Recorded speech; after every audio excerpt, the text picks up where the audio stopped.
can see, I've briefly seen some of you as you were coming in. I've now had to kind of hide most of your faces. So I can't see you all yet, but I did see a few names and faces I recognize just in terms of who I am, if I haven't met you yet. Some of the work that I do here with Oxentia, I've been with Oxentia for, I've been working recently a lot in the space of SHAPE, social sciences, humanities, arts, the people in the economy, SHAPE commercialization, particularly through the Aspect program, which is a consortium of over 45 universities that are developing good practice in that space. But in addition to that work, I also do a lot to support our university government clients with scoping review, stakeholder engagement, usually leading to some sort of innovation program design or strategy or an assessment and evaluation of those programs. We also do a lot of workshops, trainings, scoping studies, good practice reviews, and reports on behalf of our clients.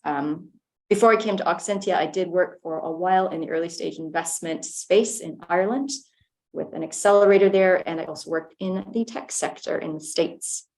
So that's me. Now let's get into it, because this is a very short taster session. This is just a brief overview of some of the themes related to why teams in universities who are currently supporting knowledge exchange and more specifically commercialization might want to think about measuring social impact. So because we have such a brief session today, we're not going into any depth, but the goal is to allow you to kind of walk away with a greater sense of some of the tools that are out there and some of the things you could maybe do as a next step, particularly if you're thinking about how you within your university can start to help your academics to generate and record impacts, but maybe also how you as a professional services team, a member of staff, can maybe bring impact and impact measurement into your offering and into your office as well, and what that might look like if that's not something you're currently doing. So a couple of the topics on the screen we're going to cover, hopefully in 10 minutes. Right, so just to start by setting the scene in some context, I realize that a lot of you will have a lot of experience in the world of commercialization and technology transfer, perhaps also knowledge exchange, but in case we have some people who are less familiar with the space, just want to make sure we're all on the same page. So when we think about knowledge exchange and commercialization, and we think about the typical definitions and outputs and measures of success, the kinds of things that we are usually judged against tend to be things that are economic or financial. Now, economic impact is a field of impact, and that is valid and valuable. However, if you kind of look at the things that we measure, there's definitely an element of social impact that is missing from what we do. What you see on the screen there is an example of Autumn, the Association of U.S. Technology Transfer Managers in the state. It's a professional association similar to Praxis Oral here in the UK. And they produce this infographic just showing some of the outcomes and impact from tech transfer reported by their members. And when you look at this, you see a lot of the stuff we're used to seeing: invention disclosures, licenses, spin outs, jobs, contribution to GDP, inventions disclosed, patents, those sorts of things. And that's all well and good, that's valid. The thing that we tend to miss in our reporting as commercialization knowledge exchange teams, really the people element and the social element. And that's what we want to talk about today, is why you might want to think about increasing or adding metrics that cover the social impact of what we do and what we support. So where are we at today in the UK, at least, in terms of how people are doing this? And what are HEIs already doing? I just wanted to quickly mention kind of two reports. One on the left comes from the Aspect Network. It's actually a couple of years old now. In 2021, the Aspect members were asked about whether or not they plan to change how they measure social impact from their, in this case, social science ventures. And about half of the members said that they were planning to or already had changed what they were measuring. The other half said they were not yet sure or they did not plan to change. And I think that's kind of interesting because it tells us that as other disciplines start to come into our world of commercialization and knowledge exchange, well, not so much knowledge exchange, but at least commercialization, as we start to support academics from more than the STEM disciplines, it's sort of driving this need and interest to measure our success in more than just financial and economic terms. Another report that just popped up on the screen there is something that's relatively new from Social Value UK in an event that they ran in Liverpool. And they're just talking in this report about social value and the things that are happening within UK universities to start to plan for this, and also some recommendations on where they can go next. So just to say, it is a topic that's being explored. The reality is right now there's probably not one single approach. And I think that's important for all of us to take away from this.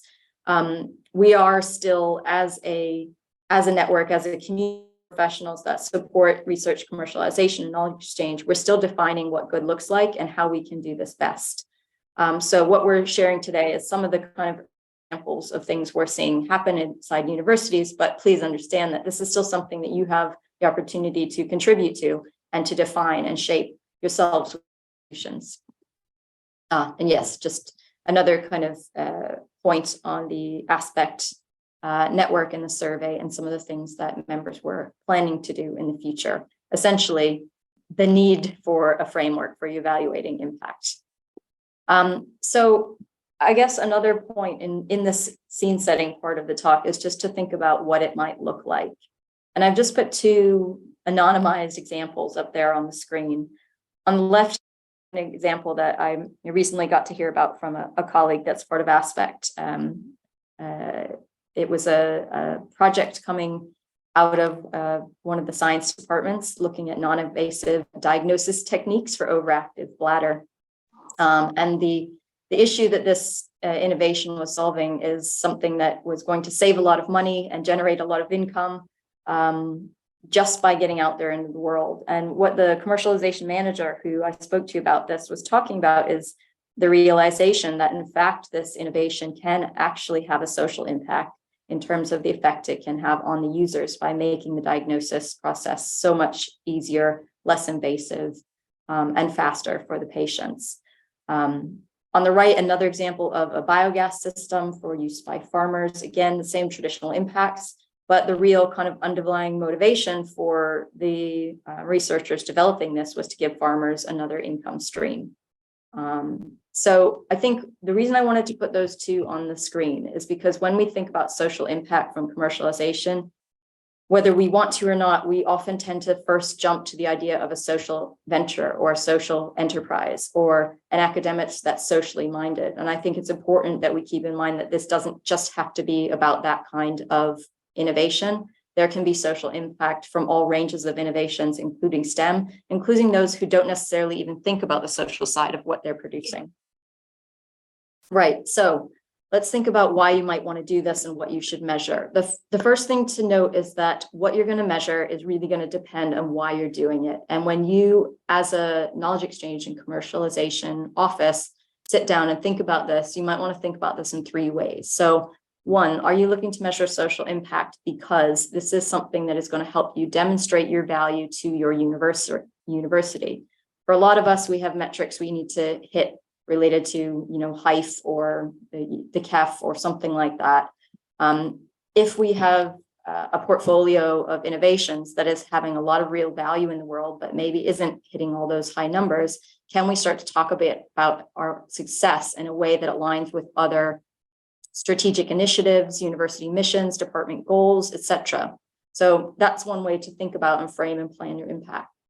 The second reason you might be doing this is about trying to increase academic engagement and trying to align with their motivations, maybe for, in the UK, the REF submissions, maybe their desire to be more impact motivated and to provide an offering and service to them that aligns with those values. The third reason you might be looking at this is if you do have innovations or entrepreneurs or researchers who you support that have social enterprises and social ventures, they might be seeking investment from impact investors, and understanding and helping them to prepare for investment and for pitching to those investors and planning for that investment is another way that you can support them through your office. Now, as Irene said, we did want to try and make this interactive. These were three of the cases that we've seen where people are thinking about how they might measure, why they might measure social impact. But I'm sure there are other motivations and other rationales and reasons for doing this. So if you, in your own experience, have come across another reason or motivation that you're interested in this, love to hear from you. Pop it in the chat box and let's see if we can get some discussion going along the way. So the other point, so I said it depends on what you want to measure and why, but the other thing to take in mind is that, as I said, there's not a single framework out there for this right now. However, depending on the kind of impact you're measuring or the kind of impact or research you're working with, we are starting to see some, not standardization, but some kind of clusters of approach. In particular, there's a couple of themes up here on the screen: health, agriculture, environment, energy, employment and poverty, education, a few others. These are ways in which they're starting to kind of develop some frameworks around which you can get some consistent standards for measurement. I know my colleague Lauren, who's here, has been starting to do some work engaging with social impact investors, and these are some of the themes and areas that she's seen them kind of take note of as well. And last thing, the thing to keep in mind when you're planning out how you want to do this is whether or not you're trying to record, monitor, and evaluate impact at the project level, so at the individual venture, project, commercialization opportunity, and what impact looks like for them, or if you're trying to think of it as something that you roll up and report at your program or office level, because that's going to really shape and change what you do. So I mentioned that we'd share briefly some of the tools and frameworks you can use when you're working with academics. Again, this is a whirlwind, so I'm not going to spend much time on these. I just want you to know that they exist. The first thing is to remember that you need to think about how you're defining it. And think about definitions that are going to work well with you and the academics. Be clear in communicating what it is that you're trying to achieve. The second thing to be aware of, for those of you involved in probably the REF case studies or program evaluations, there are different kinds of impacts, both positive and negative, direct and indirect, intended and unintended. And when we're setting out an impact strategy or a theory of change or an evaluation framework, we need to be thinking about all of these kinds of potential impacts. Yes.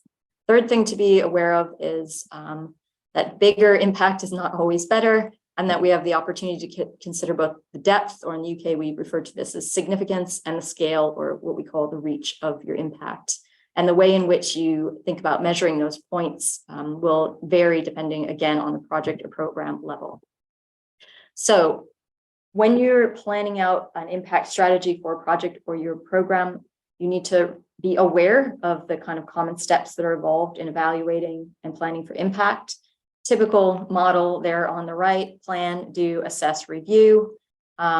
This process works quite well when you bring in things such as an impact strategy or impact statement, mission statement, and things like kind of logic models and theories of change. I really liked this diagram as well that I found. Where did I find this? I guess a report. I've got a link there down at the bottom where they talk about the kind of typical flow that we use in commercialization, but they make it a bit wider and they add in knowledge transfer channels, but they also add in users, and thinking about those users and the people side of it, who's going to benefit from this, is a big part of thinking about your impact strategy. Another kind of tool that's out there in a framework, you can see this on the right, mapping out with your academics these questions like: what is the goal, who's affected, how much change is happening, what's the contribution, what's the risk, how is the change happening. There's a whole suite of tools as well as metrics to go along with it on the IRIS or metrics website. This is part of the GIN network, and find out more at the link there in the bottom. Last thing to mention, this is something we are seeing a lot of people start to use with academics, but also with knowledge exchange and commercialization programs, funding programs. That is a theory of change or a logic model. It's a really nice tool to get people thinking about how the things that they're doing will have, whether they will have the intended effects. And the way in which you use this is through usually working with key stakeholders to map it out, and then overlay it with impact indicators and an evaluation framework. So it's a multi-step process. Before we start to get into the Q&A, I know I'm starting to run a bit over time. I wanted to share with you a few key considerations when you're planning for measuring or tracking social impact. 4 points, coming back to what I said in the beginning. What are you trying to achieve? Who are you doing this for? And how will you evaluate or be evaluated? The second thing, thinking about whether or not you're trying to do this at a project or a KEC office level reporting. I'm going to mention a couple things you might want to think about measuring at your office level if it's not the project level. Third thing is responsibility. Who's actually going to own this and take charge of it? This is a real issue. I'll share a story on that in a minute if I have time. And finally, thinking about what's realistic with your resource, your time, and your capacity, and how can you scale this task to suit what you need it to do, but also what you have the capability to do, and if there's ways to build that into your processes. So I did want to mention that when you're thinking about reporting impact at a KEC or commercialization office level, it's difficult when we have projects that are all having their own individual, unique, and valuable impact. It's difficult sometimes to think about how do we roll that up into a meaningful set of metrics that we can put on our dashboard alongside our licenses and our patents and our investment raised and our jobs created. So what can we look at that kind of spans projects? Now, the first thing that people are starting to use are SDGs and how projects can fulfill these sustainable development goals. Whether or not how valuable this is, I'm not sure, but it is something that is something we can easily use to compare across projects.